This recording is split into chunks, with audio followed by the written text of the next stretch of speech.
Hello दोस्तों, नमस्ते। Welcome to Omega Education. विद्यार्थी मित्रों, ધોરણ 11 મેથ્સની અંદર આપણે થોડો અભ્યાસની અંદર એક ફેરફાર કરીએ છીએ। એ છે ઘણા બધા વિદ્યાર્થીઓની ડિમાન્ડ છે કે અમારા સ્કૂલની અંદર ચેપ્ટર નંબર 3 શરૂ થયું છે, ત્રિકોણમિતિ। એટલે આપણે અત્યારે ચેપ્ટર નંબર 6 સુરેખ અસમતા ચાલી રહ્યું છે, એની સાથે સાથે પેરેલલ એને તો આપણે શરૂ રાખીશું, પણ વચ્ચે વચ્ચે પીરિયડો છે ત્રિકોણમિતિ ચેપ્ટર નંબર 3ના પણ શરૂ કરીએ, જેથી કરીને તમારો જે અભ્યાસ કન્ટિન્યુ સ્કૂલની સાથે છે આ ચેપ્ટરનો જળવાઈ રહી અને ચેપ્ટર 6 પણ શરૂ રહી। તો આપણે બંને ચેપ્ટરને એકસાથે પેરેલલ ચલાવતા રહીશું। એટલે કે વીકની અંદર અમુક લેક્ચર છે આપણે સુરેખ અસમતાના મૂકતા રહીશું, અમુક લેક્ચર છે એ ત્રિકોણમિતિના મૂકતા રહીશું। એટલે ખાસ કરીને કોમેન્ટો ઘણા બધા વિદ્યાર્થીઓને આવી ચેપ્ટર 3 શરૂ કરો, ચેપ્ટર 3 શરૂ કરો, તો આપણે ત્યાંથી શરૂઆત કરીએ। આજે ત્રીજું ચેપ્ટર છે ત્રિકોણમિતિ વિધેયો। વિદ્યાર્થી મિત્રો યાદ રાખો, ત્રિકોણમિતિ ખાસ અગત્યનું પ્રકરણ છે, સૂત્રો પર આધારિત છે, એટલે સૂત્રોની પ્રેક્ટિસ તમારે આની અંદર ખાસ કરતી રહેવાની છે। સૌથી પહેલું આપણે વાત કરી દઈએ, ધોરણ 10ની અંદર તમે આનો થોડો બેઝ બનાવી ગયા છો। ત્રિકોણમિતિ શું છે, ત્રિકોણમિતિના ઉપયોગ વ્યવહારની અંદર ક્યાં થાય, એવા બધા 2 ચેપ્ટર તમારા આવ્યા હતા, જેની અંદર તમે જે શીખ્યા એને હું 5 મિનિટની અંદર તમને એક રિવાઇઝ આપી દઉં છું। ત્રિકોણમિતિ ગુણોત્તર તમે 6 શીખી ગયા છો, જેના સૂત્ર યાદ હોવા જોઈએ। આપણને ખ્યાલ છે કે કાટકોણ ત્રિકોણ અહીં દર્શાવ્યો છે, ત્રિકોણ એબીસી કાટકોણ ત્રિકોણ છે। અહીંયા કાટખૂણો 90 અંશનો ખૂણો છે, 90 અંશના ખૂણાની સામેની બાજુને આપણે કર્ણ કહીએ છીએ। આ ખૂણો સી છે, અને જો આપણે કોઈ ચોક્કસ સંકેત થીટા આપી દઈએ તો થીટા માટે આ સામેની બાજુ થઈ જશે, આ થીટા માટે પાસેની બાજુ થઈ જશે। તો આ ખૂણો થીટા હોય તો સામેની બાજુ, પાસેની બાજુ ને કર્ણ થાય। હવે આ જે ત્રણેય બાજુ છે એ ત્રણેય બાજુમાંથી બે બાજુને આપણે ગુણોત્તર લેતા જઈએ। જેમ કે આ એબી બાજુ અને એસી નો ગુણોત્તર કરીએ તો એબી ના છેદમાં એસી એમ લખાય, એબી અને એસી। સંકેત શબ્દોમાં જોઈને વર્ણવીએ તો એબી અહીંયા સામેની બાજુ અને આ કર્ણ છે એસી, તો સામેની બાજુ અને કર્ણનો ગુણોત્તર તમે કર્યું। તો આજે બે બાજુના ગુણોત્તર થાય, સામેની બાજુનો કર્ણનો ગુણોત્તર, પાસેની બાજુનો કર્ણનો ગુણોત્તર, સામેની પાસેની બાજુનો ગુણોત્તર, આવા 6 ગુણોત્તર આપણને મળે છે। આ 6 ત્રિકોણમિતિ ગુણોત્તર આપણે નામ આપ્યા હતા, સાઇન, કોસ, ટેન, કોસેક, સેક અને કોટ। યાદ હશે બધાને? ન હોય તો યાદ કરી રાખશો બધા જ। જેની અંદર સાઇન એટલે સામેની બાજુનો કર્ણનો ગુણોત્તર છે, કોસ પાસેની બાજુનો કર્ણનો ગુણોત્તર છે, ટેન સામેની પાસેની બાજુનો ગુણોત્તર છે, કોસેક કસા, સેક કપા અને કોટ પાસા। તમે આ રીતે યાદ રાખ્યું છે, સાઇન સા, કોસ પા, ટેન સાપા, કોસેક કસા, સેક કપા અને કોટ પાસા। આટલું ક્લિયર બધાને હશે? આની સાથે એક બીજો સેક્શન તમે શીખ્યા હતા, એ હતા મૂલ્યોવાળા પ્રશ્નો।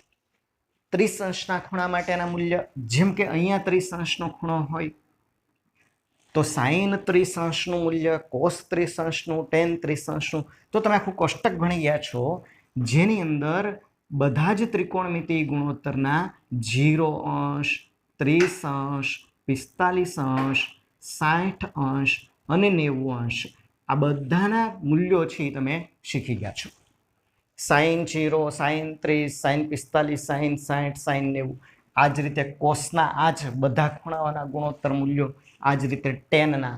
તો 6 ત્રિકોણમિતિ ગુણોત્તરના તમે આના મૂલ્યો શીખી ગયા છો। એને એક જરાક બધા યાદ કરી લેશો, બધાની જરૂર પડવાની છે। તો આટલે સુધીનું 10મા ધોરણનું બેઝિક વસ્તુ તમે શીખી ગયા, અને એકવાર રિવાઇઝ કરી લેવી બધાએ 10મા ધોરણના કોર્સને, અને પછી આપણો નેક્સ્ટ ટોપિક છે શરૂ કરીએ। સૌથી પહેલા આપણે શરૂઆત કરવાની છે એ છે ખૂણાની લઈને। ખૂણાના માપ અત્યાર સુધી તમે શીખતા આવ્યા છો અંશ માપમાં, અને હવે એક નવા એકમની શરૂઆત કરીશું। હવે આપણે એકદમ નવા અને સૌથી અગત્યના ટોપિકની ચર્ચા કરવી છે, અને સ્વાધ્યાય 6.1નો જે 3.1ના જે પ્રશ્નો છે આના પર આધારિત રહેશે। એ છે ખૂણાના માપ। આમ તો તમે 5મા ધોરણથી ખૂણાના માપ છે જાણો છો બધા। અહીં મેં કેટલાક ખૂણા દોરીને દર્શાવ્યા છે। આપણે જાણીએ છીએ કે ભાઈ ખૂણો એ આવી રીતે 2 કિરણોનો બનતી આકૃતિ થઈ। અહીંયા એક રેખા છે, આ રેખાને આપણે આમ ઘુમાવીએ તો એ 2 કિરણોની વચ્ચે જે રચના બનશે બે કિરણોથી આને આપણે ખૂણો કહીએ છીએ. આમ આપણે બનાવતા જઈએ તો બે કિરણ વચ્ચેની જે જગ્યા છે ખૂણાનું માપ છે એ મોટું થતું જાય. 90 અંશનો ખૂણો આપણે કહીએ છીએ. આ 90 અંશ કરતાં નાનો ખૂણો થયો. જેમ જેમ આમ કરીએ છીએ કોણ માપકની મદદ તમે સારી રીતે શીખ્યા છો. આ 90 અંશથી મોટો ખૂણો થશે. આને આપણે આખું સંપૂર્ણ અહીં સુધી લઈ જઈએ તો કેટલા અંશનો ખૂણો બન્યો? આ બે કિરણોની વચ્ચે આ શિરોબિંદુ થઈ ગયું. બંને જે જોઈન્ટ છે એ શિરોબિંદુ.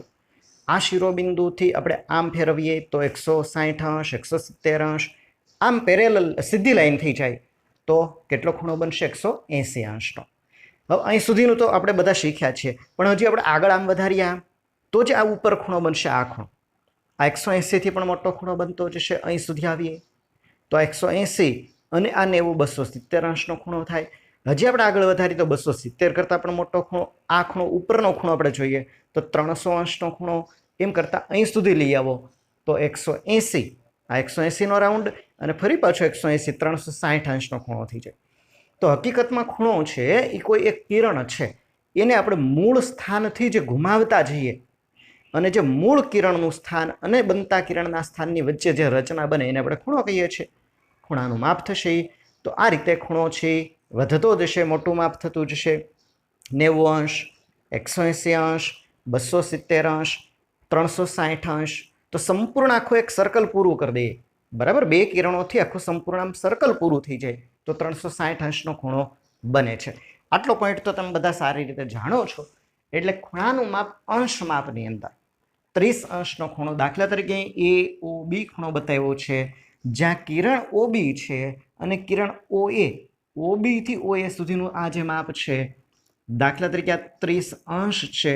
તો આપણે અત્યાર સુધી ખૂણાના માપ અંશ માપની અંદર શીખ્યા છીએ કે 30 અંશનો ખૂણો, 60 અંશનો ખૂણો, 50 અંશનો ખૂણો, અથવા એને આપણે ડિગ્રી કહીએ છીએ. અહીંયા 90 અંશનો ખૂણો થઈ ગયો. બરાબર, બે કિરણ છે, આ કિરણ અને આ કિરણની વચ્ચે બનતો ખૂણો છે 90 અંશ થશે. આ રીતે અહીંયા ખૂણો જોઈએ, આ 90 અંશ થશે. આ ખૂણો જોઈએ દાખલા તરીકે આમ છે, 90 અંશ કરતાં મોટો છે, દાખલા તરીકે 120 અંશનો ખૂણો છે. અહીંયા આપણે જોઈએ કે આ બે આ રીતે છે, સર્કલ આમ મોટું થતું જશે. આ ખૂણો બની ગયો. અહીંથી અહીં સુધીનો ખૂણો 180 અંશનો ખૂણો બન્યો. હજુ પણ આપણે આને આગળ વધારીએ તો 180 અંશ કરતાં મોટો ખૂણો આ થઈ જશે. આ ખૂણો થયો 270 અંશનો ખૂણો. હજુ પણ આપણે આગળ વધારીએ, દાખલા તરીકે આ કિરણ છે અહીંયા, અહીંથી આ કિરણ સંપૂર્ણ એક સર્કલ પૂરું થાય અને આ OA છે, OB છે, એ સ્થાન ઉપર જ OA પાછો સંપૂર્ણ સર્કલ પૂરું કરી દે તો કેટલા અંશનો ખૂણો થઈ જાય? 360 અંશનો ખૂણો. 360 અંશનો ખૂણો થઈ જશે. આખું સંપૂર્ણ આમ સર્કલ ફરીને આવી જશે. તો આ જે ખૂણો બન્યો કેટલા અંશનો બનશે? 360 અંશનો ખૂણો. અહીં સુધીનો પોઈન્ટ તો તમે બધા સારી રીતે જાણો છો. હવે આપણે જે નવી વસ્તુ શીખવી છે એ છે અગત્યની. આપણે બધા જાણીએ છીએ કે સામાન્ય રીતે જે એકમ મૂકવામાં આવે છે કોઈ પણ વસ્તુનો, દાખલા તરીકે ખૂણાનું માપ છે, એનો જે એકમ છે, હવે પછી તમે બધા અંશ માપને બદલે રેડિયનની અંદર બધા ખૂણા માપવાના તમારે આવશે. એટલે ખૂણાનું માપ છે બે રીતે થાય. આમ તો 3 મેથડ છે. આપણે જે જરૂરી છે એની વાત કરીએ, ખૂણાના માપ છે એને માપવાની 3 મેથડ છે. આપણે બેની ચર્ચા કરીએ. એમાં એક છે અંશ માપ અથવા ડિગ્રી જેને કહીએ, 30 અંશ, 60 અંશ, જેને આપણે આગળના ધોરણથી અત્યાર સુધી શીખતા આવ્યા છીએ. બીજું ખૂણા માપવા માટેનો એકમ છે રેડિયન. ખૂણા માપવાનો એકમ છે રેડિયન.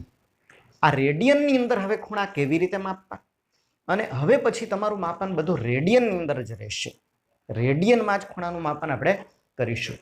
તો વ્યવસ્થિત હું તમને પહેલાં એક ચાર્ટ બનાવી દઉં અને પછી આપણે રેડિયન શું છે એને સમજીએ. હવે આપણે સમજીશું રેડિયન માપ શું છે, અંશ માપ અને રેડિયન માપ વચ્ચેનો સંબંધ શું છે. અહીં આપણે ખૂણાને સારી રીતે જોઈ ગયા. બરાબર, બે કિરણ છે એની વચ્ચે ખૂણાની રચના થશે આ રીતે 90 અંશ, 180 અંશ, 270 અંશ, 360 અંશ. તો આખું જે એક સર્કલ બની જાય, જેને આપણે અહીં દર્શાવીએ કે દાખલા તરીકે આનું સર્કલ બનશે. આખું જે સર્કલની રચના થશે, આ સર્કલની અંદર અહીંથી કિરણ છે ને આપણે શરૂઆત આપીએ. દાખલા તરીકે આમ છે, આ મૂળ સ્થિતિ. અહીંથી જે કિરણ છે આ કિરણ અહીંથી એટલું ફરી અને અહીં સુધી આવે 90 અંશનો ખૂણો બને. અહીંથી ફરી અને આ કિરણ અહીં આવે 180 અંશનો ખૂણો બને. અહીંથી ફરીને અહીં સુધી પહોંચે 270 અંશનો ખૂણો બનશે. અને અહીંથી આખું અહીં સર્કલ પૂરું કરશે 360 અંશનો ખૂણો બને છે. તો પૂરું આખું સર્કલ આ જે આખું છે પૂરું એક સર્કલ ફરી જાય તો કુલ કેટલા અંશનો ખૂણો બને? 360 અંશનો ખૂણો બને છે. એટલે અંશમાપ વાસ્તવમાં આવી રીતે છે કે ભાઈ આખું એક સર્કલ છે, એક સર્કલના 360 બરાબર ભાગ કરી નાખીએ. આખું જે એક સર્કલ બને એના કુલ કેટલા? એક અંશ એટલે શું? એક અંશનો ખૂણો એટલે શું? તો આખું જે સર્કલ છે આ સર્કલના કેટલા 360 ભાગ કરી દઈએ તો એ દરેક ભાગ એક અંશનો ખૂણો કહેવાય. દરેક ભાગ એક અંશનો ખૂણો કહેવાય. દાખલા તરીકે અહીં આપણે 360 અંશ બને, આ એક એનો એક પાર્ટ છે આટલો, તો આ એક અંશનો ખૂણો છે કહેવાશે. તો એક અંશનો ખૂણો એટલે સંપૂર્ણ સર્કલ આખું છે એના કુલ 360 ભાગ કરીએ તો જે દરેક ભાગ મળશે એ દરેક ભાગ મતલબ કે આ જે રચના બની આ એક અંશનો ખૂણો થયો. એક અંશનો ખૂણો થયો. હવે કેટલીક વખતે આપણે જરૂર પડે એક અંશના ખૂણા કરતાં પણ નાનું માપ હોય. દાખલા તરીકે હું અહીં દર્શાવું કે આ એક અંશનો ખૂણો છે. ચાલો એક અંશનો ખૂણો છે. એક અંશના બરાબર આપણે 60 ભાગ કરી નાખીએ. કેટલા? 60 ભાગ. તો એ દરેક ભાગનો જે ખૂણો થાય એટલે એક અંશનો 60મો ભાગ થયો. એક અંશ એનો 60મો ભાગ થાય એને કહેવામાં આવશે 1 મિનિટ. લખાશે આવી રીતે. તો એક અંશ બરાબર કેટલા થઈ જશે? 60 મિનિટ થાય. 60 મિનિટ. ખૂણાનું એક અંશના ખૂણાના 60 ભાગ કરવા બહુ નાનો થઈ જશે. આ જે ખૂણો થાય એ 1 મિનિટનો ખૂણો કહેવાશે. અને આ જ રીતે ફરી પાછું જે 1 મિનિટનો ખૂણો છે જે ખૂબ જ નાનો છે એના 60 ભાગ કરી દઈએ તો 1 મિનિટનો 60મો ભાગ એને કહેવામાં આવશે 60 સેકન્ડ. અને એના પર આ રીતે સિમ્બોલ કરાશે. તો બરાબર જુઓ આ અંશમાપ આ જે કર્યું છે 1 મિનિટનો ખૂણો, 1 મિનિટનો ખૂણો એટલે એક અંશનો 60મો ભાગ. અને આ સિમ્બોલ કર્યો છે આ 1 સેકન્ડનો ખૂણો. 1 સેકન્ડ એટલે 1 મિનિટનો જે ખૂણો છે એનો પણ 60મો ભાગ થશે. મતલબ બહુ નાનો ખૂણો થશે. તો આ અંશમાપની વાત અહીં આપણે પૂરી કરી. હવે વાત કરીશું રેડિયનના ખૂણાની વાત, જે સૌથી મહત્વનો પાર્ટ છે. રેડિયન એટલે શું? બરાબર ધ્યાનથી જુઓ. જેવી રીતે અહીંયા આપણે ખૂણા માટે 30 અંશનો 60 અંશનો ખૂણો છે એવી રીતે બે કિરણોથી બનતો ખૂણો 1 રેડિયનનો, 2 રેડિયનનો, આટલા રેડિયનનો એવો શબ્દ વાપરશું. તો સૌથી પહેલો પ્રશ્ન આવે કે ભાઈ 1 રેડિયન એટલે કેટલા થશે? 1 રેડિયન એટલે કેટલા થશે? હવે દાખલા તરીકે આ એક કિરણ છે, અહીંયા એક કિરણ દોર્યું છે. આપણે ખૂણાનું માપ આ રીતે જ રાખીએ છીએ. હવે આ કિરણ છે ફરીને અહીંયા આવે છે. એટલે દાખલા તરીકે અહીંયા આપણે એને દર્શાવીએ, અહીંયા એવું છે. હવે આ ત્રિજ્યા થઈ ગઈ, આટલું માપ ત્રિજ્યા થઈ ગઈ. તો આ એક વર્તુળ છે એની ત્રિજ્યા. દાખલા તરીકે ત્રિજ્યાનું માપ આપણે આર કહીએ. આ ત્રિજ્યાનું માપું એટલી જ ચાપની લંબાઈ જો આપણે રાખીએ, આ ચાપની લંબાઈ જેને તમે એલ સંકેત વાપરો છો, એલ સંકેત તમને યાદ હશે સૂત્ર વર્તુળના પ્રકરણની અંદર. તો ચાપની લંબાઈ એલ કહીએ છીએ. આ થઈ ગઈ ત્રિજ્યા, આ પણ ત્રિજ્યા થઈ ગઈ.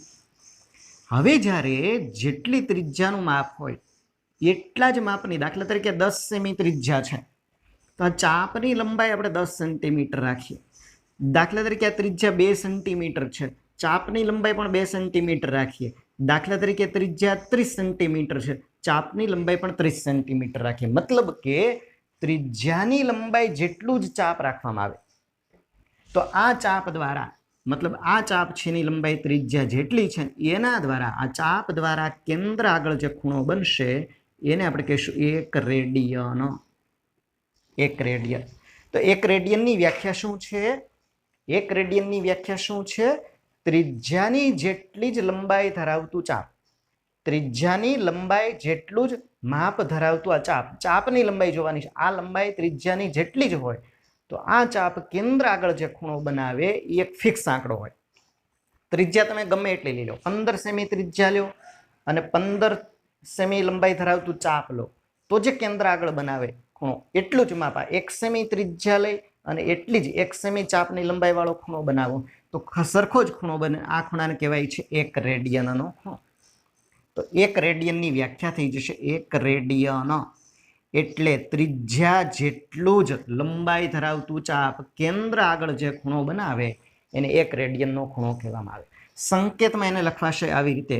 આની અંદર જેમ અંશ માપનો આપણે મૂકીએ છીએ ભાઈ 60 અંશ, એવી રીતે સિમ્બોલ નહીં, આના ઉપર નાનો આર કરવામાં આવશે રેડિયન, અથવા તો એના ઉપર સ્મોલ સી કરવામાં આવશે 1 રેડિયન.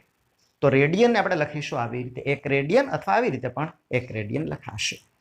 બરાબર, કોઈ ઉલ્લેખ ન કર્યો હોય તો અંશને બદલે રેડિયનનો સિમ્બોલ વપરાશે. આ થઈ ગયો 1 રેડિયનનો ખૂણો. બરાબર, ક્લિયર અહીં સુધી? રેડિયન એટલે થઈ જશે ત્રિજ્યાની લંબાઈ વાળું ચાપ છે, કેન્દ્ર આગળ જેટલા માપનો ખૂણો બનાવે એને 1 રેડિયન કહેવાય. હવે ધ્યાનથી સમજો. બરાબર, આ ત્રિજ્યા આર, એટલી જ માપ આનું રાખ્યું છે. એલ નું કોના જેટલું છે? આર જેટલું, ત્રિજ્યા જેટલું. કેટલો ખૂણો બન્યો? 1 રેડિયન. હવે બરાબર ધ્યાનથી જો, હું આ ત્રિજ્યા, આ જે ચાપ છે એની લંબાઈ બમણી કરી દઉં. ચાલો, કેટલી કરી દઉં? બમણી. આ જે છે એના કરતા. એટલે કે એલ છે એની લંબાઈ આર ને બદલે 2r જેટલી થઈ જાય, ડબલ થઈ ગઈ. તો આ જે ખૂણો બનાવશે કેટલો હશે? આ ખૂણો 2 રેડિયન થઈ જાય. 2 રેડિયન થઈ જાય. આ જે ખૂણો છે 1 રેડિયનનો બને, એટલું જ ચાપ લ્યો તો આ પણ 1 રેડિયન બને. હવે જો આખું ભેગું ગણ દઉં તો આ જે ચાપની લંબાઈ છે એ કેટલો ખૂણો બનાવશે? 2 રેડિયન. ક્લિયર છે? 2 રેડિયનનો ખૂણો બનાવે. આ જ રીતે હું જો આની લંબાઈ વધારીને 3r જેટલી કરી નાખું, ત્રિજ્યા આર, પાછો આર અને પાછો આર, તો અહીં જે ખૂણો બનશે 1 રેડિયન, 2 રેડિયન, 3 રેડિયન થઈ જાય. આટલો પોઈન્ટ ક્લિયર બધાને? તો આના ઉપરથી હું એમ કહી શકું જો બરાબર ખૂણો થીટા બરાબર એલના છેદમાં આર જેટલો થશે. રેડિયનની અંદર ખૂણાનું માપ કેટલું થાય? એલ અને આરના ભાગાકાર જેટલું. કેવી રીતે જોવો? બરાબર, અહીંયા તમે જોઈ શકો છો ત્રિજ્યાનું માપ કેટલું? આર. ચાપની લંબાઈ એલ કેટલી? આર. આર અને આરનો ભાગાકાર કેટલો? 1 આવશે. આ 1 રેડિયનનો ખૂણો. 2 રેડિયનનો ખૂણો ક્યારે બને છે? તમે જોઈ શકો ચાપની લંબાઈ એલ છે એ આર કરતાં બમણી, એલ આર કરતાં 2r જેટલું. આર, આ ખૂણો કેટલો બને? 2 રેડિયન થઈ જાય. જ્યારે તમે ચાપની લંબાઈ એટલે કે એલનું માપ છે એ ત્રિજ્યાના 3 ગણા જેટલું છે. આ એલ કેટલો છે? ત્રિજ્યાના 3 ગણા, 3r જેટલો. 3r. ચાપની લંબાઈ 3r ભાગ્યા આર કેટલા આવે છે? 3. તો 3 રેડિયન થઈ ગયા. તો આનો અર્થ એવો થયો કે થીટાનું મૂલ્ય, રેડિયનમાં થીટાનું મૂલ્ય ચાપ અને આર એના ભાગાકાર જેટલું થશે. થીટાનું મૂલ્ય કેટલું થાય? એલ ભાગ્યા આર જેટલું. થીટાનું મૂલ્ય થશે એલ ભાગ્યા આર જેટલું. ફરી પાછા આપણે આપણા મૂળ મુદ્દા ઉપર આવી છીએ. અહીંયા તો અહીં જોઈ શકીએ છીએ આ આર છે, આ એલ છે. એલનું માપ આર જેટલું જ છે. આર ભાગ્યા આર બરાબર 1 રેડિયન. રેડિયનને કેવી રીતે લખાય? આ રીતે 1 રેડિયન, અથવા આ રીતે 1 રેડિયન. હવે બરાબર જુઓ તમે કે આ આખું અહીંથી લઈને આપણે આખું સંપૂર્ણ સર્કલ પૂરું કરી દઈએ. અહીંયા અહીં સુધી આવી જાય તો કેટલા અંશનો ખૂણો બને છે? શીખ્યા અહીં આપણે 360 અંશનો. 360 અંશનો ખૂણો બનશે. જ્યારે આ કિરણ છે આખું સંપૂર્ણ એક સર્કલ પૂરું કરીને મૂળ સ્થાન ઉપર વી આવે, કેટલા અંશનો ખૂણો થશે? 360 અંશનો. હવે આપણે જો એને રેડિયનમાં લખવો હોય, ખૂણો તો ખ્યાલ છે કેટલા અંશનો છે? 360 અંશ. તો થીટા રેડિયનમાં કેટલો થાય? રેડિયનનું સૂત્ર એલ છે, ચાપની લંબાઈ એલ, એલ એટલે આટલો થઈ જશે, આટલો થઈ જશે. બરાબર, અહીં તમે જુઓ તો આ કિરણ છે સંપૂર્ણ ફરીને અહીં સુધી આવી ગયું છે. હવે ચાપની લંબાઈ આખી પૂરું સર્કલ જેટલી આટલી લઈએ તો એલ કેટલો થાય? 2πr થાય. પરિઘનું સૂત્ર યાદ હશે તમને. બરાબર, અહીંથી અહીં સુધીની ચાપની લંબાઈ કેટલી થાય? 2πr. છેદની અંદર ત્રિજ્યા કેટલી છે? r. આ ઉડી જશે તો કેટલું માપ આવી જશે? 2π. 2π. એનો અર્થ એવો થયો કે આ જે ખૂણો બન્યો, આખું સર્કલ પૂરું થયું અહીં સુધી, તો જે ખૂણો બન્યો રેડિયનની અંદર લખાય 2π રેડિયન. 2π રેડિયન. આપણે એને પછી ખાલી 2π લખીએ તો ચાલે. તો 2π રેડિયન થશે. તો આખું સંપૂર્ણ સર્કલ અહીંથી ફરી પાછું આ રાઉન્ડ ફરીને અહીં સુધી આવી જાય. એટલે કે 360 અંશનો ખૂણો રેડિયનમાં રૂપાંતર કરો તો કેટલો થાય છે? 2π રેડિયન. તો 360 અંશ બરાબર 2π રેડિયન થાય. 1 રેડિયન એ અંશ માપમાં કેટલું થાય? 1 રેડિયનનો જે ખૂણો બને એ કેટલા અંશનો ખૂણો હોય છે? તો 1 રેડિયન બરાબર લગભગ 57 અંશ 16 મિનિટ થશે. 1 રેડિયન બરાબર કેટલો હોય? આ જે ખૂણો છે 57 અંશ અને 16 મિનિટ જેટલો જે ખૂણો બનશે 1 રેડિયનનો થતો હોય છે. હવે આપણે સંપૂર્ણ આ સર્કલની સાથે અહીંયા જોતા જઈએ રેડિયનની અંદર અંશ માપમાં, તો આપણે જોઈએ કે 360 અંશનો ખૂણો અહીંયા પૂરું સર્કલ આખું થઈ જશે. 360 અંશનો ખૂણો બનશે તો 360 અંશનો ખૂણો કેટલા રેડિયનનો થાય? 2π રેડિયનનો. 360 અંશનો ખૂણો છે કેટલા રેડિયન બને? તો અહીંયા બરાબર ધ્યાનથી જુઓ તમે, તો 360 અંશ આ જે ખૂણો બન્યો એ કહેવાય 2π રેડિયન. 2π રેડિયન. તો પછી આપણે બાકીનું રૂપાંતર કરવું છે. દાખલા તરીકે અહીંથી આપણે અહીં સુધી લઈએ, અડધું પ્રમાણ થયું. કેટલા અંશનો ખૂણો બની ગયો? 180 અંશનો. આ ખૂણો 180 અંશ થશે અહીં સુધી. તો જો આને આપણે આ ખૂણાને રેડિયનમાં લખવું હોય તો 180 અંશ, તો 360 અંશ જો 2π રેડિયન હોય તો 80 અંશ કેટલા થાય? અડધું થઈ જાય. પાઈ રેડિયનનો ખૂણો છે એમ કહેવાય. આ જે ખૂણો બન્યો પાઈ રેડિયનનો ખૂણો બને છે એમ કહેવાય. રેડિયનની અંદર પાઈ થશે 180 અંશ. એનાથી પણ આપણે અડધો કરીએ. દાખલા તરીકે 90 અંશનો ખૂણો છે. 90 અંશનો ખૂણો છે અને રેડિયનમાં લખવો હોય તો હું લખી શકું. આ જે ખૂણો છે પાઈ રેડિયન છે તો આ એનાથી અડધો π/2 રેડિયન. π/2 રેડિયનનો ખૂણો થઈ જશે. આ જ રીતે આપણે 30 અંશનો ખૂણો, 60 અંશનો ખૂણો, તો અહીંથી આપણે જોઈ શકીએ આ 0 અંશ, આથી જે π/2 રેડિયનનો ખૂણો, આથી જે પાઈ રેડિયનનો ખૂણો, આખું સર્કલ થઈ જાય તો થઈ જાય 2π રેડિયનનો ખૂણો. તો આ રીતે આપણે હવે જે ખૂણા લઈશું એ બધા રેડિયનની અંદર ખૂણા લખવાના છે. અંશ માપમાં જે લેતા હતા 90 અંશ, 60 અંશ, એને બદલે રેડિયનની અંદર ખૂણા છે એ લખીશું. હવે સૌથી પહેલા રેડિયનમાંથી અંશ માપમાં રૂપાંતર કરવું હોય અને અંશ માપનું રેડિયનમાં રૂપાંતર કેમ થાય એની વાત આપણે કરવાની આવશે. અહીં તમને દેખાય છે 360 અંશે 2π રેડિયન છે, 180 અંશે પાઈ રેડિયન છે. પણ દાખલા તરીકે હું આપું કે 40 અંશને તમે રેડિયનમાં રૂપાંતર કરો, અથવા તો 20 અંશ અને 10 મિનિટનું તમે રેડિયનમાં રૂપાંતર કરો, તો આ કેવી રીતે થાય? તો અંશ માપ અને રેડિયનની અંદર એક સંબંધ બનશે, સૂત્ર છે. આ સૂત્રનો ઉપયોગ કરીને આપણે અંશ માપને રેડિયનમાં અથવા તો રેડિયનને અંશ માપમાં રૂપાંતર કરીએ છીએ. તો સૌથી પહેલાં એ સૂત્રનો આપણે ઉપયોગ કઈ રીતે સૂત્રની મદદથી આપણે અંશ માપ અને રેડિયનમાં રૂપાંતર કરી શકીએ છીએ અને એના પર આધારિત આવશે સ્વાધ્યાય 3.1. હવે આપણે જોવું છે અંશ માપનું રેડિયનમાં રૂપાંતર કરવું હોય ને રેડિયનનું અંશ માપમાં રૂપાંતર કરવું હોય તો કેટલું થાય? બહુ સિમ્પલ છે. અત્યાર સુધી આપણે બધા ખૂણાના માપ અંશ માપમાં લખતા હોય, 90 અંશનો ખૂણો, 30 અંશનો ખૂણો, 60 અંશનો ખૂણો. એને બદલે હવે આપણે ખૂણા છે રેડિયનમાં લખશું. π/2નો ખૂણો, π/3નો ખૂણો, જે પણ થતો હોય તે. તો રેડિયનને આપણે અંશ માપમાં રૂપાંતર કરવા હોય કે અંશને રેડિયનમાં રૂપાંતર કરવા હોય તો શું થાય? જો બરાબર અંશ છે એને રેડિયનમાં રૂપાંતર કરવા હોય, અહીંયા હમણાં આપણે જોયું ભાઈ દાખલા તરીકે 360 અંશ છે. 360 બરાબર કેટલા થઈ જશે? 2π રેડિયન થાય. 360 બરાબર 2π રેડિયન થાય. 180 અંશ બરાબર કેટલા થાય? પાઈ રેડિયન થાય. 180 બરાબર પાઈ રેડિયન થાય. તો અહીંયા આપણે જો એક અંશ કરીએ, એક અંશ કેટલા થાય? 180 સામે જવા દો તો પાઈના છેદમાં 180 થઈ જાય.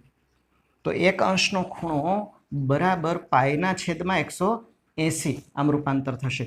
તો એક અંશનો આપણે રૂપાંતર કરો તો એક અંશ બરાબર π/180 થાય. તો એના ઉપરથી આપણે સૂત્ર બનાવ્યું છે અંશ માપમાંથી રેડિયનમાં રૂપાંતર કરવું હોય. અંશમાંથી રેડિયનમાં રૂપાંતર કરવા માટેનું સૂત્ર લાગશે થીટા. થીટા એટલે ખૂણો થશે શેમાં? રેડિયનમાં. થીટા રેડિયનમાં છે. કેટલા રેડિયનનો ખૂણો? તો π/180 ગુણ્યા અંશ માપ. દાખલા તરીકે 60 અંશનો ખૂણો છે. ચાલો 60 અંશનો ખૂણો એટલે કેટલા રેડિયન થાય? તો થીટા બરાબર પાઈના છેદમાં 180 ગુણ્યા અંશ, પાઈના છેદમાં 180 ગુણ્યા કેટલા અંશ છે? 60 અંશ. રેડિયનમાં આપણે ફેરવીએ તો અહીં 60 લાગી જશે. π/180 અહીં 60 અંશ અહીં ઉડી જશે. 6 તેરી 18 આન્સર આવી જશે π/3 રેડિયન. થીટા ખૂણો રેડિયનમાં છે, π/3 રેડિયન. તો અંશ માપમાંથી રેડિયનમાં રૂપાંતર. એનાથી ઉલટું આપણને ખૂણો આપ્યો છે કે ભાઈ દાખલા તરીકે પાઈ રેડિયનનો ખૂણો છે, તો પાઈ રેડિયન એટલે કેટલા અંશ થશે? દાખલા તરીકે π/4 રેડિયન છે તો પાઈના છેદમાં 4 રેડિયન એટલે કેટલા અંશ થશે? દાખલા તરીકે 3π રેડિયન છે તો 3π રેડિયન એટલે કેટલા અંશ થશે? તો તો થીટા, થીટા એટલે અંશમાં, થીટા કેટલા અંશનો ખૂણો થાય? થીટા અંશમાં છે, કેટલા અંશનો ખૂણો બનશે? તો 180/π ગુણ્યા રેડિયન કરીશું. દાખલા તરીકે π/3 રેડિયનનો ખૂણો કીધો, π/3 રેડિયન છે તો કેટલા અંશનો ખૂણો હશે? તો થીટા બરાબર 180/π. સૂત્ર છે ઉલટાઈ જશે, π/180 ગુણ્યા અંશ, 180/π ગુણ્યા રેડિયન. રેડિયન કેટલા છે? π/3. 180/π ગુણ્યા રેડિયન કરી નાખું, π/3 રેડિયન છે, પાય અને પાય ઉડી જશે, 3 ગુણ્યા 6, તો થીટા બરાબર થઈ જશે કેટલો? 60 અંશનો ખૂણો. તો અહીં આપણે જોયું 60 અંશને રેડિયનમાં ફેરવો π/3, π/3 રેડિયનને અંશમાપમાં ફેરવો 60 અંશ. તો અંશ અને રેડિયનમાં રૂપાંતર કરવું હોય તો આ સૂત્ર બરાબર તમારે યાદ રાખવાના છે. બરાબર, અંશમાંથી રેડિયનમાં રૂપાંતર કરવું હોય તો π/180 ગુણ્યા અંશ થાય, અને રેડિયનમાંથી અંશમાપમાં રૂપાંતર કરવું તો 180/π ગુણ્યા રેડિયન થઈ જશે. તો આ સૂત્રની મદદથી સ્વાધ્યાય 3.1, સ્વાધ્યાય 3.1 ની અંદર જે દાખલા છે એ રેડિયનનું અંશમાપમાં રૂપાંતર કરો કે અંશનું રેડિયનમાં રૂપાંતર કરો, આ ટાઈપના પ્રશ્નો થશે જે આ સૂત્ર ઉપરથી આપણે સોલ્વ કરશું, જેને લેશું આપણે નેક્સ્ટ વિડીયોની અંદર, અને એના માટે સાથે અગત્યની થોડીક પ્રેક્ટિસ પણ લેશું.